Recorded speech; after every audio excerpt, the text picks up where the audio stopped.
না বাড়িতে যাইব কিভাবে, বাড়িতেই তো রাস্তা সব কিছু পানি তলিয়ে নিচ্ছে, এর জন্য বাড়িতে যাইতে পারছি না।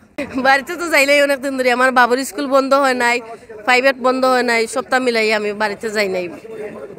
মানে আশা ছিল দিতাম, বাট দিতে পারছি নাই, একটু সমস্যা ছিল, দিছি নাই। আলহামদুলিল্লাহ, আল্লাহ যদি আগামীতে দোয়াইতে দিতাম। জি, আমার কয়েকটা ফ্যামিলি আছে সিলেট, এমনও মানুষ আছে যে আজকে দিছে তারা কুরবানি, গেছে খালি দিতে পারছে না তারা কুরবানি। আচ্ছা ভাই, ইনশাল্লাহ ভালো থাকবেন। আব্বু বিদেশ, সৌদি আরব। স্কুলে কি পানি আছে?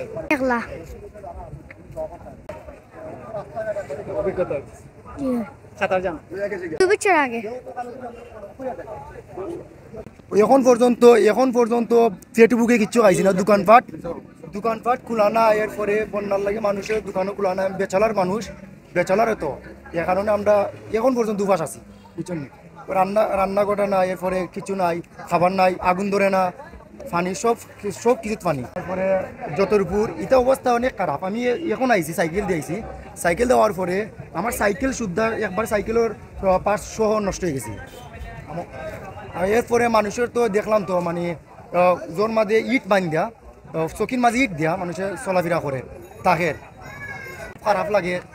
যেন আমরা নিজের শহরটা 360 আউলিয়ার একজন এখানে বসবাস করেন, আমরা এটা দিকে খুব খারাপ লাগে। এরপরে উপশহর আজকে এখন আমি গেছিলাম আবাদি, এখানে আরও দিকা মানুষের চলাফেরা ফ্রুট টাইনতে বাড়াইতে পারেন না বাসাতনে, ওটার দিকে আরও খারাপ লাগে। মানুষের রান্না বাড়া করতে পারেন না। এরপরে পানি নাই, বাসার পানি নাই, ওটাও মানুষের দিকে আমার খারাপ লাগে। অনেক ধন্যবাদ আপনাদের ভাইয়া। মানে খুবই অবস্থা খারাপ উপশহরের দিকটা, দেখেও দুঃখ লাগে। অত উন্নত একটা নগরী, কিন্তু পানির যে ড্রেনেজের এই সিস্টেম, যার কারণে মানুষ উন্নত নগরী হয়ে আমরা পরিচয় দেওয়া সম্ভব না। কেমনে সম্ভব দিতা, যে পরিমাণে বন্যার পানি ঢুকে? আমার তো মনে হয় 2022 সালটারেও কি ক্রস করে নিব পানি। এটা আসলে খুবই দুঃখজনক।